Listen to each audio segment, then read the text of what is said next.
So this time it's our 1,000th subscriber special. Woohoo! Thank you to everybody that's subscribed. So what we're going to do to celebrate is we're off down to Devon. And when we get to Devon, we're going to be riding CT110s off-road with Nathan Millwood. So we're really looking forward to that, aren't we? It's something we've planned for a while. I'm going to get that done this weekend, and hopefully we'll get some really good video from that back. So we'll see what happens. But once again, thank you to everybody who subscribed. Brilliant.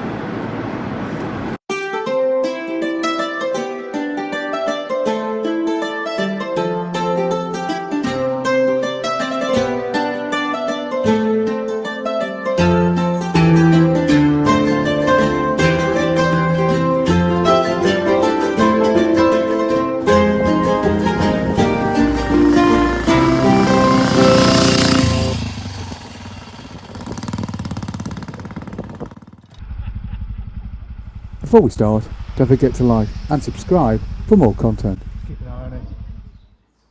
Our steeds for the day were Honda's CT110s. Although developed initially in America, these particular machines have been used by the Postal Service in Australia, where they're often just called postie bikes. If you're struggling with first gear lifting the lever up, I didn't tell you this inside, you can press the heel shift will take you up as well. After initial safety briefing, we form up and set out onto the tight country roads of Devon. Initially these roads are tarmac, but they would get rather more off-roady a few miles in. I was actually mounted on one of the all-new CT125s. Now Deb had said that we'd switch bikes halfway so we could compare and contrast. Except she didn't, because she really liked the 110 and flat refused to switch bikes halfway. I don't know, women. Deb initially had some tick-over issues. This side, the stores get let me know. That should cure it. They just get a bit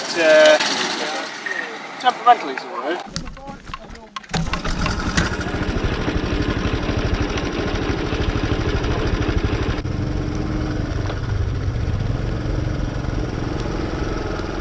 And Deb, just like myself to be honest, is in no way an experienced off-road rider. But the light weight of these machines, coupled with their low centre of gravity and grippy tyres, mean they really do inspire confidence. So you can potter along through these rutted, sandy roads without any trouble whatsoever. And it really was a giggle. It's proper dusty. Took a distance of it, huh?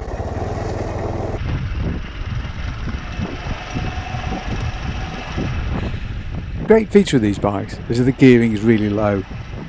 This does mean that even in the case of the 125's, top speed is probably only around 55 miles an hour on the open road. But on this kind of tight, dusty stuff, they're really useful because they tug away and you don't really have to be reaching for the gears or revving the hell out of the thing to keep moving. They just chug through without any trouble whatsoever and really do generate great traction.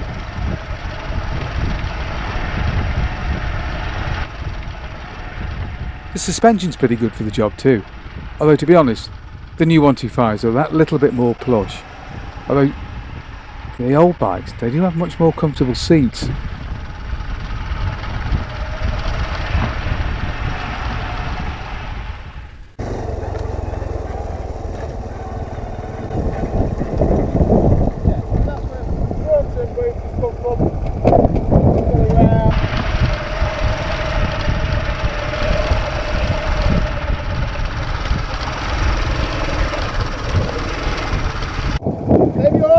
Yeah, it's fine, yeah.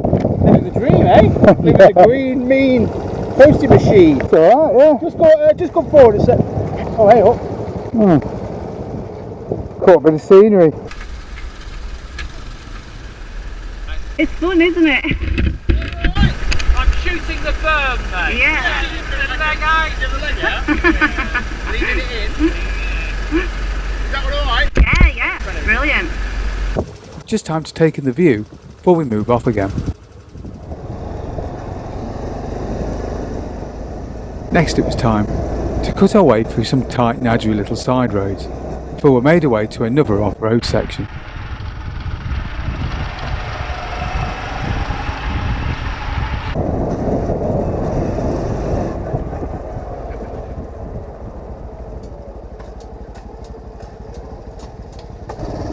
You alright now? Yeah. You enjoying yourself? Yeah, it's fun. Yeah? Cool. Cool. So light. Oh yeah, I'd imagine. These look a bit heavy. There's not much weight in these though.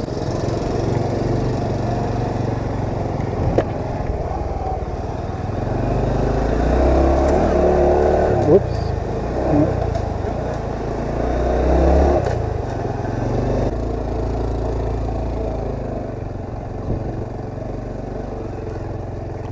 Now don't ask me why I thought it'd be a good idea to climb back onto this ridge, or why I'm actually in completely the wrong gear as well. Don't know, I seem to have a brain fart. I think that's the correct phrase, isn't it?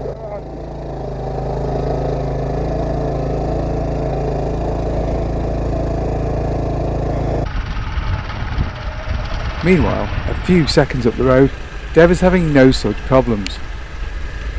She's started out on the ridge, but then she decided to drop off the ridge and attack the undergrowth. Put it on again. Yeah, you can take it off. I keep pressing it off. I know, I put mine on by accident. I went down the gully and I thought I need to get on the centre. And I tried getting the centre and I was in the wrong gear. It was like wheel spinning. I thought, not Dougie Lampkin, I'll tell you that. I'd like to stand up and then go right on.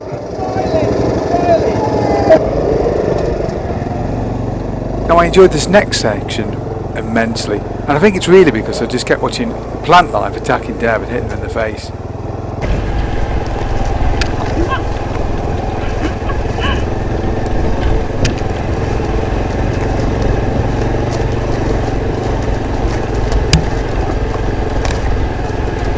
Girly whoop alert in 3, 2, 1.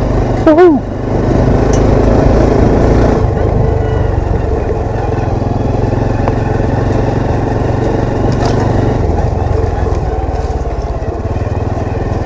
I thought at one point, I wish I'd put my whole face on. And I was like, Yeah, definitely full face. First gear. Yeah. Always check first gear and then just watch. It's a bit stony that saw, but it's not too bad. When you ready? You going fast? Or jump? Go on then.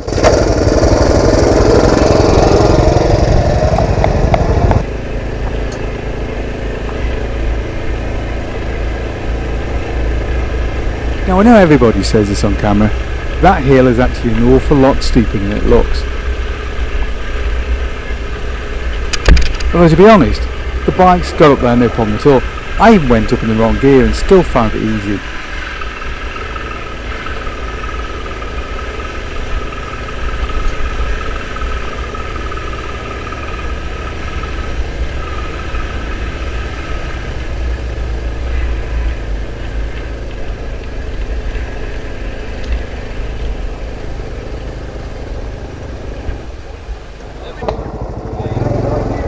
Ooh.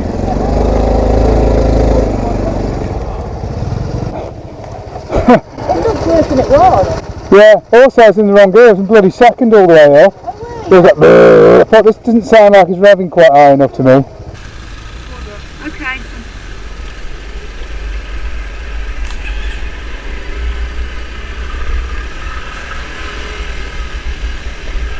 The downhill section was muddied and rutty, and it had killer trees all the way down that tried to pluck you from your bike and smack you in the face.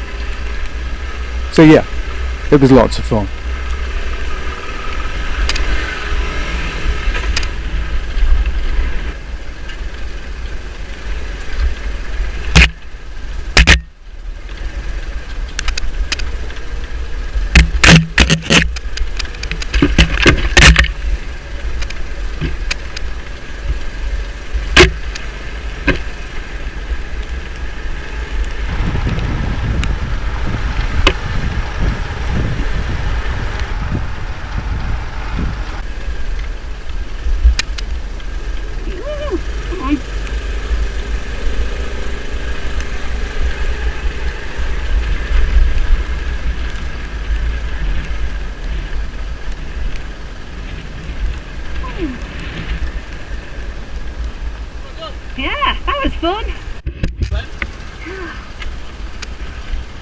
It was all right. It only stalled once before we went up that big hill. Yeah, well, when we turned off. But it's fine. Yeah. If you're alright to pursue, if it gets annoying, we'll swap. Yeah, no, it's fine. Alright? It's about a mile and a half long.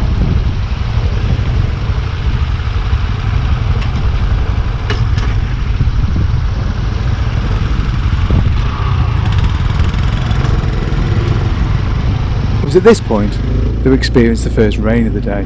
This initially was just a light shower that did just enough to stain the camera lenses. But it really didn't detract from the fact we were riding on some loose sand, and it made no difference to that whatsoever.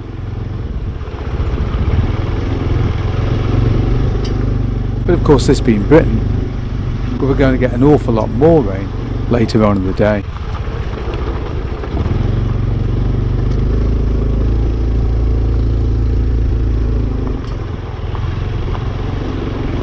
Good.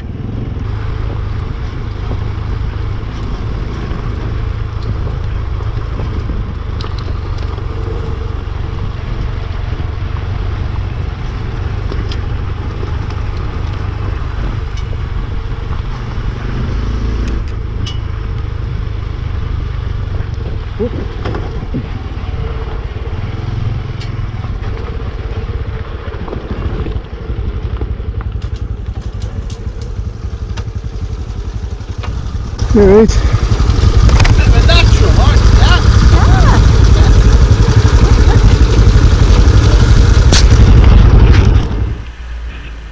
On the Exmoor coast, we encountered this fantastic rock formation, the name of which I'm afraid completely escapes me. I'm sorry, I'm just not a tour guide. Oh look, there's people up there. Oh. People up there. Yeah, there is. There must be. It's scalable. Look, Okay, so it's actually known as Valley of the Rocks. See, I can do research. Can't actually tell you anything else about it, but I assume it's part of the Exmoor National Park.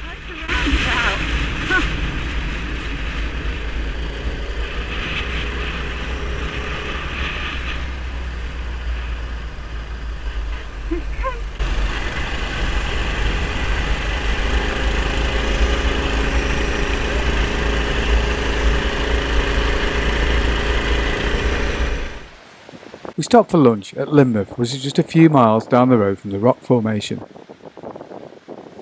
Had a very nice lunch on what's the vernacular railway clattering its way up and down the cliff face. I found it so far easy. Lynmouth is a nice place to spend a few hours, although of course we wouldn't be there for long. It was just a matter of grabbing some food and then hitting the roads again.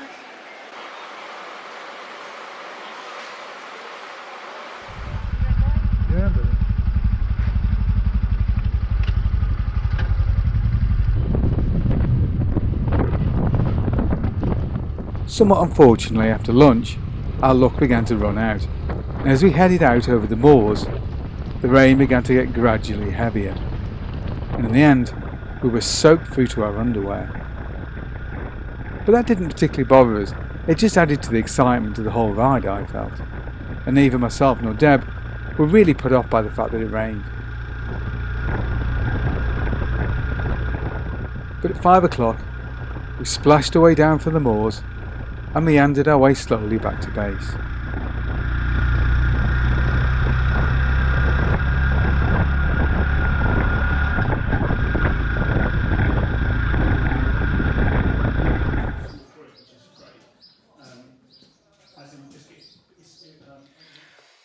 So we're back in the hotel room after what was a fantastic ride out, I think. Definitely. So I had a brilliant time today. Really good way of celebrating having 1,000 subscribers. So thank everybody who did subscribe, and tell your friends so we can have some more. But thank you everybody that's subscribed, and we'll see you next time. Bye. Bye bye. Okay, go on.